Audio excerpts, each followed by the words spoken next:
It's Roger, Mudfossil University, and what you are looking right here is the docks of Atlantis.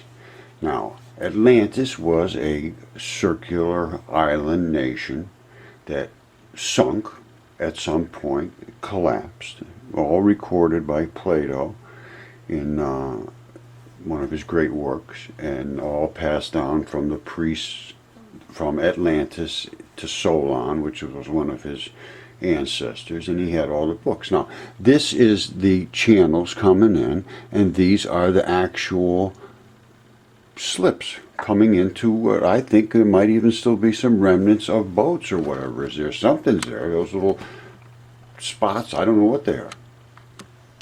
Now, but this is Atlantis, and this is in the eye of the Sahara in Mauritania. Now, I did this for years. I've been looking at this, and I've gone in and I found all the details. The stadias are there, the docks, the bridges, every single thing is there. All of the rings are there, exactly like it says. If you come out and you go to this, which is Atlantis, what can I say? It's the same size, it's the same colors of transition metals, and then if you come down here, you can find the strait.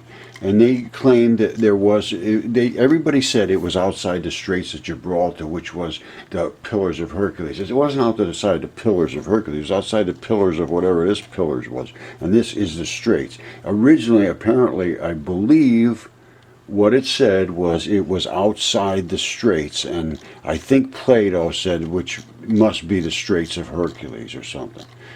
Anyway, this is, all this mud ran out from the Sahara Ocean across, because this was the ocean at that time, and they controlled it, and they patrolled through the Atlantis mountain range into the Sahara, which was the ocean. It was Libya, they called it then, and they controlled this whole area with boats, and they were seafaring people. Well, then that thing collapsed. Well, what are they going to do when it collapses? They're going to go somewhere. They're not just, they weren't all sitting here at home. Plus, it collapsed in one day, so very few of them got away. They were all over the world. So, what happens then? Maybe they're going to regroup. How long would that take? I don't know. Okay, my good friends, today we're going to go over the biggest mystery in history, they say. The Sea People, where did they come from? They invaded in voluminous numbers, just saturated the coasts of the Mediterranean, and were extremely devastating to the culture back in, they claim, 1200 BC, somewhere around there. Now, so I decided, well, let me think about the things that I have heard and read and been studying in history from Mudfossil University, and I think I can put a new spin on the Sea People.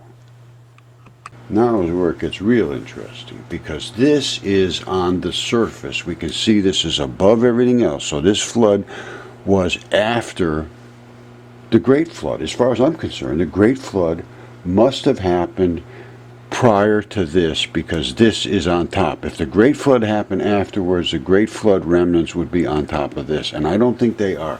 I think this is on top of the Great Flood remnants, and that means that this dragon and this fish, the dragon and the fish, are on top of the Great Flood. That means that was after the Great Flood, and I say the Great Flood happened 4,300 years ago, something around there. That's what everything I see indicates. Now, if these, and this is a dragon. If you say it's not a dragon, I can't help you. That is a dragon. There's his head, and there's his dragon throat down here. There's the scales in his dragon throat.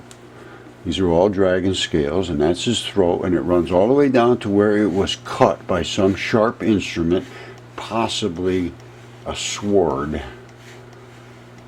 All right.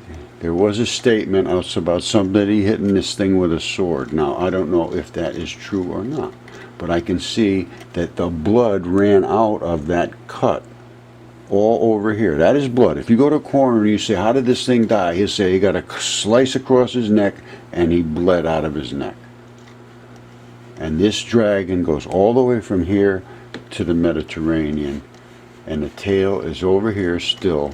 And here's his dead, decomposing tail, and there's all the scales on his dead, decomposing tail. So this is on top of the Earth, rotting away as we are looking at it right now. This is not ancient. This is not many thousands and millions of years old. Absolutely not. And it happened within human history. All right, so there's a lot to be considered here, and mud fossils is the key to the whole thing. All right, it's the Mudfossil University site. It's just Mudfossil University. It's mudfossils.com. And then the DNA tests are up here. And it shows all the DNA tests on the giants. And there was 2 giants. One of them was over 200 feet tall. One of them was about 50 feet tall. And one of them was a normal size. All 3 of them came back mitochondrial human DNA.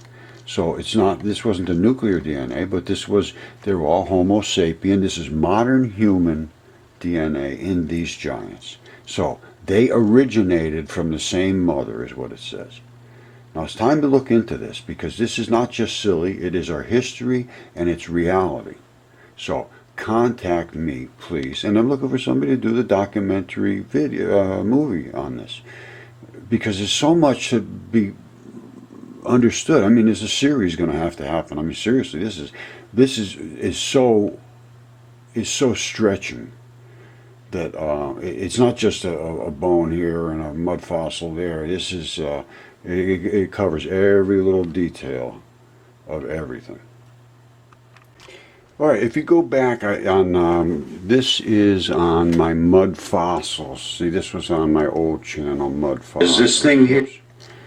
You see Mud Fossils. That goes back to 2015, November, about 3 years ago. Now, all the new stuff is, that was, like I say, a while back, but that's on Mud Fossils too. Now we're on Mud Fossil University, where this was about 8 months ago. Fleet, which you just saw, the Mud Fossil fleet, I think I found. I got Mud Fossil, all these are about Atlantis and the draining of the Sahara. So come up to Mudfossil University. I got a lot of information on this, and it's all empirical data. This is no guesses here. Okay, so I can draw no other conclusion other than that these invaders that came in so enormous quantity of invaders at one time, all doing the same thing, working as a unit, it sounds like to me. The only way that they could have amassed such a population like that would be to have some cohesiveness, and I'm thinking it was the cohesiveness of Atlantis.